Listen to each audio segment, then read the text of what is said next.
Hai, Assalamualaikum dan salam sejahtera. Berjumpa lagi di channel Cikgu Suri. Okey, hari ini Cikgu akan menerangkan bab yang keempat, pembuatan keputusan, subtopik yang pertama iaitu proses pembuatan keputusan. Okay, untuk mengetahui apa yang akan kita pelajari dalam subtopik yang pertama ini, kita jumpa selepas ini.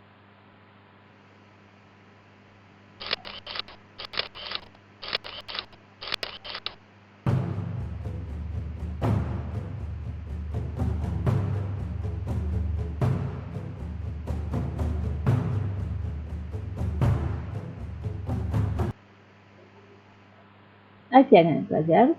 Okey, untuk kali ini, ya, cikgu akan menerangkan bab yang terakhir untuk topik dalam semester kedua ini. Ya. Bab yang terakhir ini berkaitan dengan pembuatan keputusan, yang mana dalam pembuatan keputusan ini ya, ada beberapa anak topik, ya, ada beberapa subtopik yang kamu kena kuasai. Ya.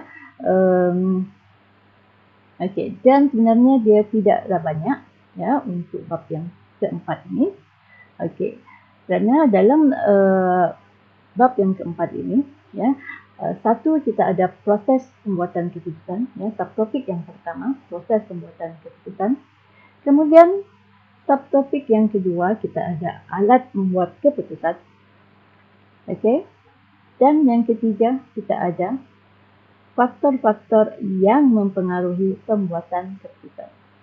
Tapi untuk sesi kali ini, apa yang akan cikgu kongsikan ataupun apa yang akan cikgu terangkan adalah berkaitan dengan subtopik yang pertama sahaja, iaitu proses pembuatan keputusan. Dalam subtopik ini, ya, ada dua anak topik yang pelajar kena kuasai. Okay, satu berkaitan dengan jenis keputusan dan yang kedua berkaitan dengan proses pembuatan keputusan. Okey, sebelum kita pergi dengan lebih lanjut ya berkaitan dengan subtopik yang pertama ini, okay, kita lihat dahulu objektif kita.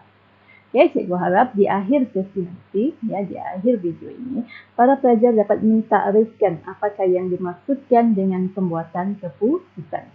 Okay, kemudian dapat menjelaskan ya jenis keputusan iaitu keputusan rutin dan keputusan tidak rutin.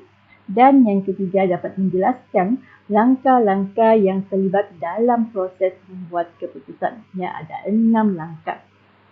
Okey. Jadi kita terus kepada bahagian yang pertama, ya, tentang maksud pembuatan keputusan. Apa itu pembuatan keputusan? Ya, pembuatan keputusan di sini merujuk kepada proses mengenal pasti masalah, membentuk alternatif-alternatif dan memilih alternatif terbaik untuk menyelesaikan masalah tersebut. Okey, ini yang dimaksudkan sebagai pembuatan keputusan. Ya, proses kita mengenal pasti apakah masalah yang kita hadapi. Kemudian kita bentuk alternatif dan kita pilih alternatif ya untuk menyelesaikan masalah tersebut. Okay, itu tentang maksud pembuatan keputusan. Okay, seterusnya, ya, kita akan lihat jenis keputusan. Okay, jenis keputusan ya dia ada dua. Okay, satu dinamakan sebagai keputusan rutin dan yang kedua dinamakan sebagai keputusan tak rutin. Okey, apa itu keputusan rutin? Namanya pun rutin. Rutin maksudnya kita lakukan setiap hari lah. Ya, rutin kita, kebiasaan kita. Jadi apa yang dimaksudkan dengan keputusan rutin di sini adalah keputusan yang dibuat berdasarkan masalah yang biasa berlaku. Ya, masalah itu berlaku, kamu sudah tahu apa jalan penyelesaian. Kamu sudah tahu apa langkah yang patut kamu ambil untuk menyelesaikan masalah tersebut. Ya, contohnya, ya, pekerja datang lambat. Kamu sudah tahu apa yang patut kamu buat. Okay, contoh kalau kamu sebagai pengurus, pekerja datang lambat, kamu sudah tahu, okay, bagi surat amaran pertama. Okay, masih lagi datang lambat, bagi surat amaran kedua. Masih lagi datang lambat, bagi surat amaran ketiga. Okay, tiada perubahan, okay, bagi surat tunjuk sebab. Okay, dan seterusnya lah. Maknanya keputusan ataupun jalan penyelesaian itu memang telah dirangka untuk menyelesaikan masalah tersebut. Okay. Contoh keputusan rutin, ya, contoh situasi dalam keputusan rutin ini contohnya seperti membeli stok. Membeli stok itu memang adalah rutin organisasi lah. Mungkin sebulan sekali dia kena beli stok, ataupun 3 bulan sekali, ataupun 6 bulan sekali. Jadi kamu tahu beli stok berapa banyak, berapa keuangan diperlukan, ya, siapa pembekal, bila masa patut beli stok. Okey, itu adalah keputusan rutin. Okay. Keputusan tak rutin pula adalah sebaliknya. Ya, keputusan tak rutin di sini adalah keputusan yang dibuat terhadap masalah yang kamu tidak dapat jangka. Okay, masalah yang baru berlaku yang memerlukan kamu mencari jalan penyelesaian baharu. Yang mana dalam keputusan ini dia boleh jadi keputusan itu boleh jadi adaptif dan inovatif. Adaptif maksudnya kamu menyesuaikan keputusan kamu itu dengan situasi semasa. Inovatif bermaksud kamu mencari jalan penyelesaian yang baru, ataupun kamu ubah tuai jalan penyelesaian yang sedia ada menjadi sesuatu yang baru. Okay, contoh keputusan tak rutin. Contoh keputusan organisasi untuk membuka cawangan baharu di luar negara. Itu adalah keputusan tak rutin yang jarang-jarang dilakukan. Okey, lagi keputusan tak rutin lagi adalah mengeluarkan reka bentuk pakaian baharu. Itu juga adalah keputusan tak rutin. Okey, yang ingat dia punya keyword jarang-jarang berlaku, ataupun yang kamu tidak dapat jangka.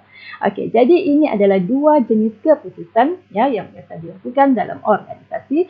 Keputusan rutin dan keputusan tak rutin. Hati-hati ya dengan ini perkataan tak rutin. Dia bukan tidak rutin, tetapi tak rutin. Dan kedua-dua ini merupakan fakta khusus.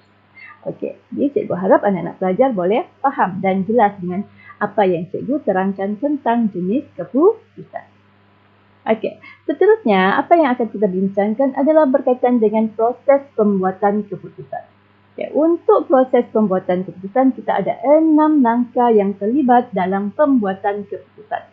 Okay, 1, mengenal pasti masalah. Yang kedua, mengutip data.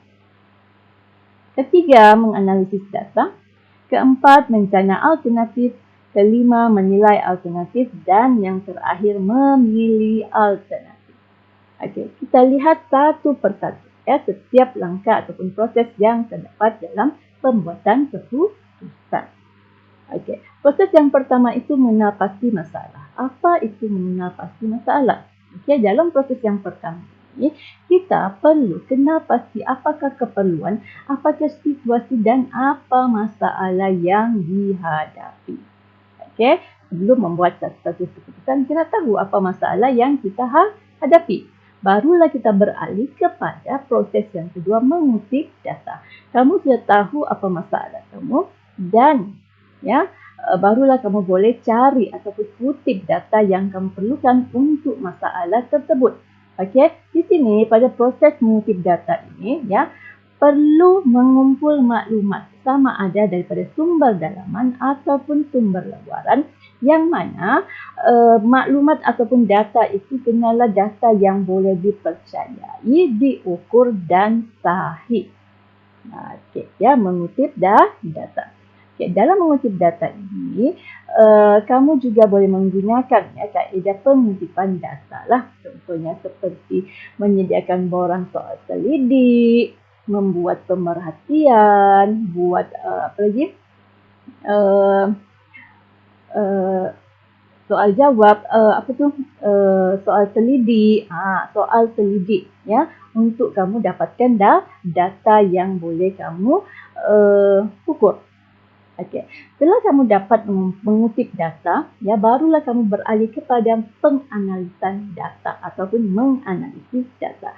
Pada peringkat yang ketiga ini, pada tahap yang ketiga ini, ya, data perlu dikumpul dan dipamerkan. Ya, untuk kamu mengenal pasti punca utama yang menyebabkan masalah berlaku. Okay, data-data yang telah dikutip tadi perlu dikumpul dan dipamerkanlah ya, maklumat yang berkaitan untuk kamu tahu apakah punca utama yang menyebabkan masalah berlaku. Okey. Setelah itu, ya baru kita pergi kepada proses yang keempat, iaitu menjana alternatif. Dalam menjana alternatif ini, ya, kamu perlu menyenaraikan semua alternatif. Kita tengok di sini ya, semua alternatif ya untuk menyelesaikan masalah. Bukan satu alternatif saja. Kalau satu alternatif maknanya itu sudah menjadi pilihan. Tapi dalam menjana alternatif kamu cuba ya keluarkan beberapa alternatif yang kamu rasa boleh membantu dalam menyelesaikan masalah. Ya, maknanya lebih dari satu lah. Okey, setelah kamu menjana alternatif, ya, kamu akan beralih kepada menilai alternatif. Okey, dalam penjanaan alternatif tadi, kalau ada 10 alternatif kamu senaraikan yang kamu jana, kamu akan bandingkan alternatif-alternatif itu dari segi kekuatan dan kelemahan setiap alternatif. Ya, jadi kalau ada 10 alternatif, keluarkan 10 kelebihan, keluarkan 10 kelemahan alternatif tersebut. Ya, untuk kamu banding dan untuk kamu nilai setiap alternatif yang ada. Okay, setelah kamu buat penilaian, barulah kamu beralih kepada proses yang terakhir, iaitu memilih alternatif. Okay, memilih alternatif di sini, kamu akan pilih alternatif yang terbaik dan boleh dilaksanakan untuk menyelesaikan masalah yang kamu hadapi. Okay, memilih alternatif ini hanya boleh kamu buat setelah penilaian terhadap alternatif yang kamu jana sebentar tadi, kamu buat. Ya, dari situ kamu akan dapat lihat mana alternatif yang mempunyai banyak kelemahan, mana alternatif yang terbaik yang boleh kamu laksanakan. Okey, jadi ini 6 berkaitan dengan proses pembuatan keputusan. Ya, cikgu harap penerangan cikgu ini membantu anak-anak pelajar untuk memahami berkaitan dengan proses pembuatan keputusan. Okey. Seterusnya, ya, kita akan lihat berkaitan dengan bentuk-bentuk soalan yang biasa ditanya untuk subtopik yang pertama ini. Kalau anak-anak pelajar lihat di sini, ya, soalan 1 ini jelaskan 2 jenis keputusan dalam pengurusan organisasi pengeluaran automobil. Okey, jadi di sini dia terus bagi kamu situasi. Okey, dan kamu kena kaitkan jawapan kamu. 2 jenis keputusan tadi kita ada rutin dan tak rutin. Okey, bagi penerangan tentang kedua-dua fakta kamu dan kaitkan dengan situasi pengurusan organisasi pengeluaran automobil. Okay, yang kedua, takrifkan maksud pembuatan keputusan. Ini pun kita telah bincangkan sebentar tadi. Okay, kemudian soalan ketiga, huraikan jenis keputusan. Ya, sekali lagi jenis keputusan yang dibuat oleh syarikat maju untuk membuka cawangan baharu di luar negara. Ini yang macam yang cikgu ada sebut tadi, ya, untuk membuka cawangan baharu di luar negara. Apa jenis keputusan? Okey, cuba ingat semula. Okey, kemudian jelaskan konsep keputusan rutin dan keputusan tak rutin. Okey, soalan yang kelima, jelaskan 2 jenis keputusan yang perlu dibuat oleh pengurus pengeluaran dalam kilang membuat kasut dan berikan satu contoh bagi setiap jenis keputusan tersebut. Okay, masih lagi tentang jenis keputusan dan dia bagi situasi kilang membuat kasut. Okey, dan soalan yang terakhir di sini, jelaskan langkah kedua dan langkah ketiga dalam proses membuat keputusan. Ingat ke tadi kita ada 6 langkah, soalan ini mau langkah kedua dan langkah ketiga sahaja. Okey, jadi ini adalah antara bentuk-bentuk soalan yang biasa ditanya untuk subtopik yang pertama inilah, ya. Jadi apa yang boleh cikgu rumuskan untuk subtopik pertama ini, kita ada 2 jenis keputusan, rutin dan tak rutin. Kemudian kita ada 6 proses membuat keputusan. Okay, kalau anak pelajar masih ingat, mengenal pasti masalah, mengutip data, menganalisis data, menjana alternatif, menilai alternatif dan memilih alternatif. Okay, jadi cikgu harap perkongsian ini bermanfaat kepada anak-anak pelajar. Sekiranya bermanfaat, bolehlah kongsikan video ini kepada rakan-rakan pelajar yang lain.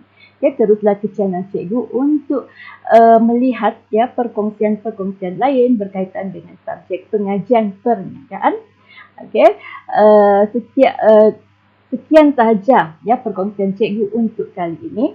Ya, sampai jumpa lagi untuk perkongsian seterusnya. Okey. Jadi itu saja daripada cikgu. Jumpa lagi. Bye.